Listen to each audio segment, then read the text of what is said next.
अमरावती के हनुमान व्यायाम प्रसारक मंडल का रूसी ओलंपिक विश्वविद्यालय के साथ शैक्षणिक खेल करार होने वाला है। खास बात तो यह है कि HVPM देश का पहला ऐसा विश्वविद्यालय है जो रूस के ओलंपिक विश्वविद्यालय के साथ करार कर रहा है। अमरावती का हनुमान व्यायाम प्रसारक मंडल 16 मई को रूसी ओलंपिक विश्वविद्यालय के साथ एक अकादमिक खेल समझौते पर हस्ताक्षर करेगा। बोर्ड के अंतर्राष्ट्रीय समन्वयक प्रोफेसर प्रणव चेनकी ने बताया कि निजी खेल का दर्जा प्राप्त हनुमान व्यायाम प्रसारक बोर्ड के साथ यह समझौता अनुमोदित विश्वविद्यालय के रूप में यह देश का पहला खेल विश्वविद्यालय होगा। देश के साथ साथ विश्व स्तर पर भारतीय पारंपरिक खेलों को बढ़ावा देने वाला हनुमान व्यायाम मंडल अंतर्राष्ट्रीय स्तर पर यूनेस्को के सदस्य के रूप में सफलतापूर्वक खेल के क्षेत्र में काम कर रहा है। अब इस खेल कार्य को सर्वोच्च पुरस्कार मिल चुका है। विश्व प्रसिद्ध रूसी अंतर्राष्ट्रीय ओलंपिक विश्वविद्यालय का इस हनुमान व्यायाम प्रसारक मंडल के साथ 5 साल के लिए एक ऑनलाइन शैक्षिक खेल अनुबंध होगा और अंतर्राष्ट्रीय ओलंपिक विश्वविद्यालय के साथ सीधे ये निजी अनुबंध देश में पहला है और इसके माध्यम से दोनों देशों में खेल शिक्षा और प्रशिक्षण के नए कौशल प्राप्त होंगे। आपला 16 मे 1:30 वाजता ऑनलाईन एक इव्हेंट होणार आहे, memorandum of understanding MOU Russian international Olympic university बरोबर। हा करार 5 वर्षासाठी व्हॅलिड राहणार आहे। यामध्ये 5 वर्षाचा जो आपला करार आहे यामध्ये विविध congresses, meetings, faculty exchange, student exchange असे प्रोग्राम होणार आहे। त्यानंतर सप्टेंबरमध्ये आम्हाला इन्व्हिटेशन आलेलं आहे, तिथे आम्ही जाऊन आपली इंटर्नशिप अमरावतीची इंटर्नशिप त्यांना प्रपोज करणार आहे आणि त्यांचे स्टुडंट्स इथे यावे म्हणून।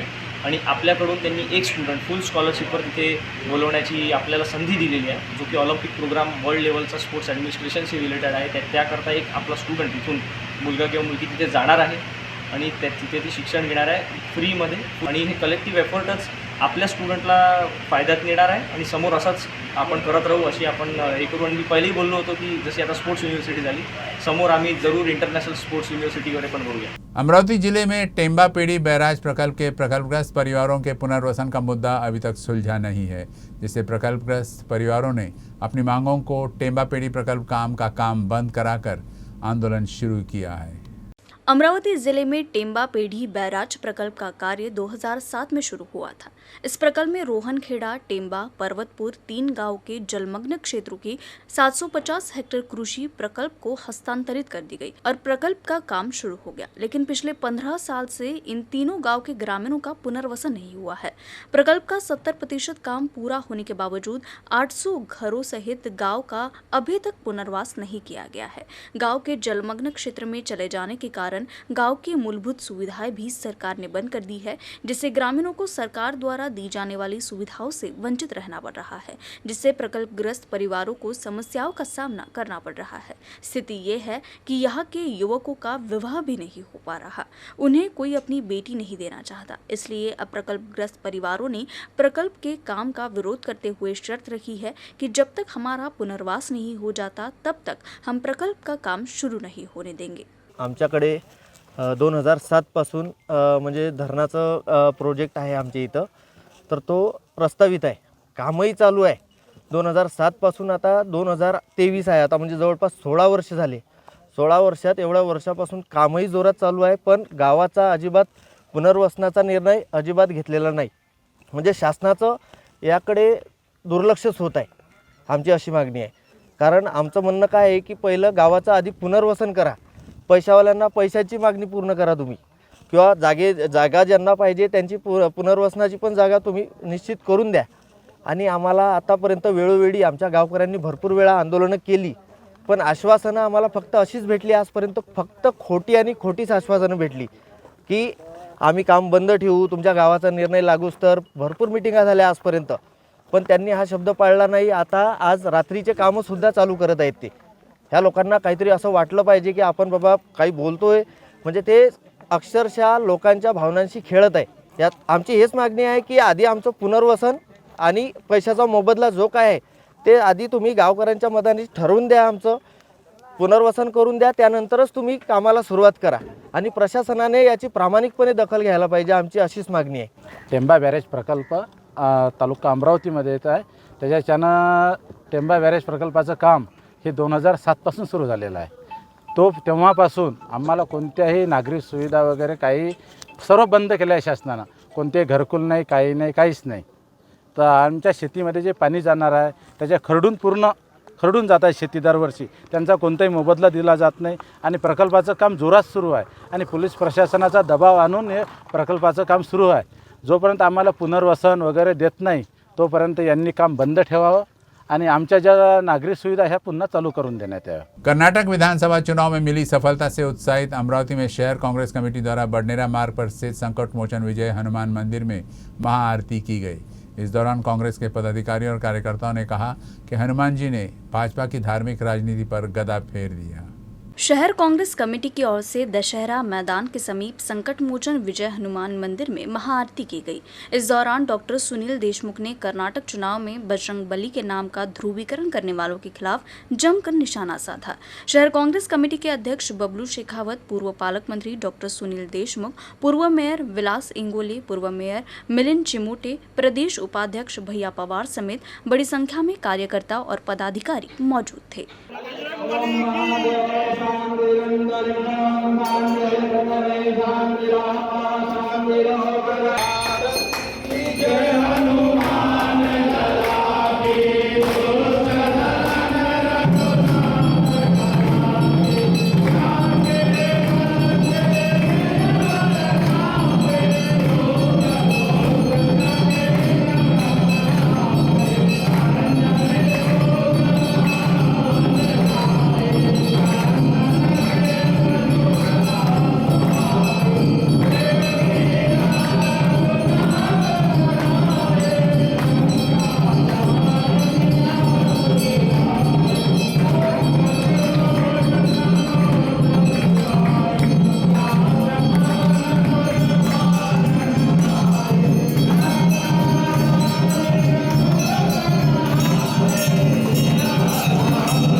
गोहत्या और तस्करी को रोकने के लिए अमरावती गोवंश संरक्षण यात्रा का आयोजन किया गया था. इसमें भाजपा सहित विभिन्न हिंदुत्ववादी संगठन और कई साधु महंत शामिल हुए. समस्त हिंदू समाज के लिए गोवंश केवल एक पशु ही नहीं बल्कि माता का दर्जा दिया गया है. गाय का हम पर अनंत उपकार है. उनका महत्व जानकर हमें गौ माता का उसी प्रकार ध्यान रखना है जैसे हम अपने परिवारजनों का रखते हैं. गोवंश के संरक्षण के लिए अमरावती में गोवंश रक्षा यात्रा निकाली गई. इस अवसर पर विभिन्न संतों एवं महंतों ने आह्वान किया कि गोवंश की रक्षा का दायित्व समस्त हिंदू समाज का है. जन जागरूकता के लिए निकाली इस यात्रा में बड़ी संख्या में लोग शामिल हुए. भारत देशामध्ये गोवंशाचं रक्षण झालं पाहिजे, गोमातेचं रक्षण झालं पाहिजे, भूमाता सुजलाम सुफलाम झाली पाहिजे, शेतकरी सुखी झाला पाहिजे. यासाठी अमरावती शहरामध्ये सकल हिंदू समाजाने गोवंश रक्षणासाठी, गोवंश संगोपनासाठी यात्रा काढलेली आहे आणि आज हे भव्य स्वरूप आहे. आणि म्हणून माझी सरकारला विनंती आहे की गोवंशाचं रक्षण झालं पाहिजे, कत्तलखाने बंद करा, गोवंशाची तस्करी बंद करा. या पोलिसांना सांगा की त्या गाड्या जप्त झाल्या पाहिजे आणि समाजालाही विनंती आहे की भरभरून समोर या आणि या गोवंशाच्या रक्षणासाठी सर्व हिंदू समाजाला मदत करा.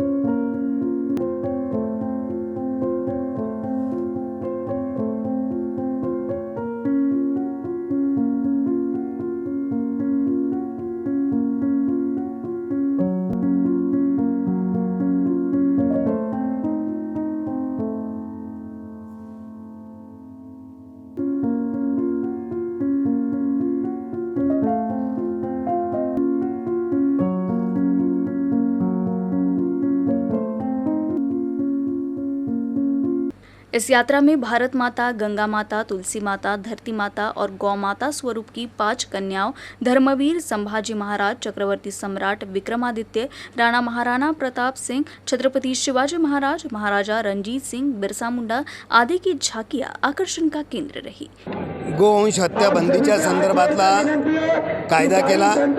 तो कायदा इम्प्लिमेंट ताकदीने व्हावा आणि केवळ शासकीय व्यवस्था नाही तर तमाम हिंदूंनी त्या कायद्यावर काम करावं आणि म्हणून जनजागृती म्हणून आणि त्या कायद्यांमध्ये काही बदल करण्यासाठी त्याचबरोबरीने हे हिंदू राष्ट्र आहे आणि म्हणून गोमाता ही राष्ट्रमाता व्हावी या मागणीसाठी ही रॅली आज या ठिकाणी निघालेली आहे. तमाम हिंदू बांधव या मागणीच्या पाठीशी उभा आहे.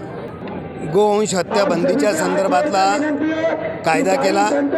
तो कायदा इम्प्लिमेंट ताकदीने व्हावा आणि केवळ शासकीय व्यवस्था नाही तर तमाम हिंदूंनी त्या कायद्यावर काम करावं आणि म्हणून जनजागृती म्हणून आणि त्या कायद्यांमध्ये काही बदल करण्यासाठी त्याचबरोबरीने हे हिंदू राष्ट्र आहे आणि म्हणून गोमाता ही राष्ट्रमाता व्हावी या मागणीसाठी ही रॅली आज या ठिकाणी निघालेली आहे. तमाम हिंदू बांधव या मागणीच्या पाठीशी उभा आहे. गांधी चौकापासून ही रॅली निघून डॉक्टर बाबासाहेब आंबेडकरांच्या पुतळ्याजवळ याचं समापन होईल. तिथे सगळ्या संतांचं मार्गदर्शन होणार. इस यात्रा के माध्यम से नागरिकों को जागरूक करने का प्रयास किया जा रहा है ताकि गोवंश का संरक्षण किया जाए। Arun Joshi, UCN news, Amravati. अमरावती जिले के चांदूर बाजार तहसील के सरफाबाद में ग्राम जयंती महोत्सव का आयोजन किया गया। श्री बाल गुरुदेव सेवा मंडल द्वारा आयोजित इस महोत्सव में मृदंग और ढोल ताशा के साथ ग्राम प्रदक्षिणा की गई। गुरुदेव सेवा मंडल द्वारा चांदूर बाजार तहसील के सराफाबाद गांव में ग्राम जयंती महोत्सव बड़े उत्साह के साथ मनाया गया। गांव के लोग हमेशा राष्ट्र संत के विचारों से प्रभावित हो, गांव के लोग सुखी हो, गांव आत्मनिर्भर और स्वावलंबी बनी, इस संकल्पना के साथ ग्राम जयंती का आयोजन किया गया। तुकडोजी महाराज ने अपना संपूर्ण जीवन गाँव के विकास को दिया था। उन्होंने ग्राम गीता लिखी, भजन लिखे, दुर्गम इलाके और गाँव घूमकर भजन गाए, राष्ट्रीय धर्म का पाठ किया और ग्राम जयंती की अवधारणा अपनाई। राष्ट्र संत के विचार से ही प्रभावित होकर ग्राम जयंती मनाई जाती है ताकि प्रत्येक गांव एक आदर्श गांव बने। इस अवसर पर भजन कीर्तन के साथ ही महाप्रसाद का भी आयोजन किया गया। इन सब धार्मिक कार्यक्रमों में श्री बाल गुरुदेव मंडल के साथ ही सैकड़ों ग्रामीण और सामाजिक संगठनों ने भी अपना पूरा सहयोग किया। अमरावती जिले के पेट रघुनाथपुर में एक ढाबे में अचानक से आग लग गई। इस आग में ढाबे का पूरा सामान जलकर बर्बाद हो गया। गनीमत रहा कि किसी की जान की हानि नहीं हुई। अमरावती जिले के मंगरूल दस्तगीर के पास ही पेट रघुनाथपुर में सड़क के किनारे ही एक ढाबा है। इसी ढाबे में घटना वाली दोपहर अचानक आग लग गई। कुछ देर में आग पूरे ढाबे में फैल गई, जिससे वहां रखा पूरा सामान जलकर बर्बाद हो गया। आग लगने की खबर मिलते ही दमकल कर्मी वहां पहुंचे और आग पर काबू पाया। ऐसा अनुमान है कि सिलेंडर से गैस लीक होने की वजह से ही ये आग लगी होगी।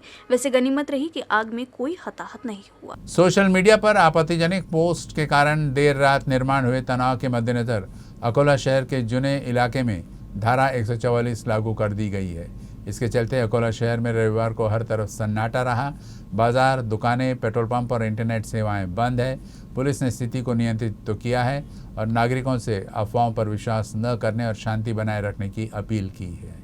पुराने शहर के जय हिंद चौक, हरिहरपेट, अक्कलकोट इलाके में 13 मई की रात दो गुटों के बीच हिंसक झड़प और पथराव की घटना हुई। इस दौरान कुछ दंगाइयों ने वाहनों में तोड़फोड़ की और कुछ घरों में भी आग लगा दी। पुलिस ने देर रात आंसू गैस के गोले छोड़े और हवा में फायरिंग कर स्थिति को काबू में करने की कोशिश की। कलेक्टर नीमा अरोड़ा द्वारा देर रात कर्फ्यू लगाने के बाद स्थिति काबू में आई है। राज्य के उप मुख्यमंत्री और अकोला जिले के पालक मंत्री देवेंद्र फडणवीस ने अकोला के पुराने शहर इलाके में हुई घटना की गहन जांच के आदेश दिए हैं। राज्य के ग्रामीण विकास मंत्री गिरीश महाजन ने बताया कि इस घटना में दोषियों के खिलाफ सख्त कार्रवाई की जाएगी। घटना की जानकारी मिलने के बाद वे पुराने शहर थाने पहुंचे और पत्रकारों से बातचीत की। इस मौके पर ग्रामीण विकास मंत्री गिरीश महाजन ने पुलिस प्रशासन के साथ घटनास्थल का दौरा किया। उन्होंने कहा कि ये एक गंभीर मामला है। सोशल मीडिया पर आपत्तिजनक पोस्ट करने वाले का नाम सामने आया है और संबंधित व्यक्ति के खिलाफ कार्रवाई जरूर की जाएगी। उन्होंने ये भी स्पष्ट किया कि जरूरत पड़ी तो इस घटना की उच्च स्तरीय जांच कराई जाएगी। इस घटना में हरिहरपेट के विलास गायकवाड़ की मौत हो गई। राज्य सरकार के माध्यम से मृतक के परिवार को 4 लाख रुपए की सहायता राशि देने की घोषणा की गई है। ऐसी जानकारी भी महाजन ने दी। भारतीय जनता पार्टी की ओर से विधायक रणधीर सावरकर ने मृतक के परिवार को 1 लाख रुपए और श्री रामनवमी शोभा समिति की ओर से विधायक गोवर्धन शर्मा ने 51,000 रुपए की सहायता देने की घोषणा की। आक्षेपार्ह पोस्ट करणाऱ्या व्यक्तीचं नाव समोर आलेलं आहे। त्याला निश्चित अटक केली जाईल, त्याच्यावर कारवाई केली जाईल। परंतु आपण अशा पद्धतीने लोकांनी जीवावरच उठायचं, कोणाच्या तरी सगळ्यांनी उठायचं, 1000-2000 लोकांनी मोटरसायकल घेऊन बाहेर निघायचं, घोषणा देत अटॅक करायचा, जाळपोळ करायची, जो मिळेल त्याला मारत सुटायचं, पोलीस कर्मचाऱ्यांना मारायचं, जीवानिशी मारून टाकायचं। मला वाटतं ही बाब अतिशय गंभीर आहे आणि ही अजिबात यापुढे खपवून घेतली जाणार नाही। पिछले 3 दिनों से पारा 44 डिग्री से ऊपर जा चुका है। शनिवार को विदर्भ में सबसे ज़्यादा अकोला में 44.8 डिग्री सेल्सियस रिकॉर्ड किया गया, तो वहीं रविवार को पारा 45 डिग्री के भी पार हो गया था। इतनी तेज़ गर्मी हीट स्ट्रोक का कारण बन सकती है, इसलिए डॉक्टरों द्वारा दोपहर के समय धूप में न निकलने की सलाह दी जा रही है। जिले में इस साल गर्मी का एहसास नहीं हुआ। गर्मी शुरू होने के बाद भी मई के पहले सप्ताह तक बारिश हो रही थी। यूं तो इस साल की गर्मी बारिश वाली होने वाली थी, लेकिन अचानक 9 मई से गर्मी की तीव्रता बढ़ गई। तापमान 45.5 डिग्री सेल्सियस तक पहुंच गया। तापमान 40 डिग्री से ऊपर जाने पर हीट स्ट्रोक हो सकता है, इसलिए नागरिकों से अपील की जा रही है कि ऐसी तेज धूप में काम करने से बचे। तेज धूप से मस्तिष्क और अन्य महत्वपूर्ण अंगों पर सूजन हो सकती है। मस्तिष्क, हृदय, किडनी और अन्य अंगों को नुकसान हो सकता है। समय पर इलाज न होने पर हीट स्ट्रोक घातक हो सकता है, इसलिए नागरिकों से सावधान रहने का आह्वान किया जा रहा है। छत्रपति संभाजी महाराज जन्मोत्सव के अवसर पर बुल्ढाना में निकाली गई शोभा यात्रा पर हेलीकॉप्टर से पुष्प वर्षा की गई। ये दृश्य शहरवासियों के लिए बिल्कुल नया और रोमांचित करने वाला था। हर साल बुल्ढाना शहर में विधायक संजय गायकवाड़ के नेतृत्व में संभाजी महाराज के जन्मोत्सव पर विशेष कार्यक्रमों का आयोजन किया जाता है। इसी के तहत संजय चौक से छत्रपति संभाजी महाराज की शोभा यात्रा निकाली गई, जिस पर आकाश से हेलीकॉप्टर द्वारा पुष्प वर्षा की गई। आकाश से पुष्प वर्षा और जय घोष से पूरे माहौल में ऊर्जा का संचार हो गया था।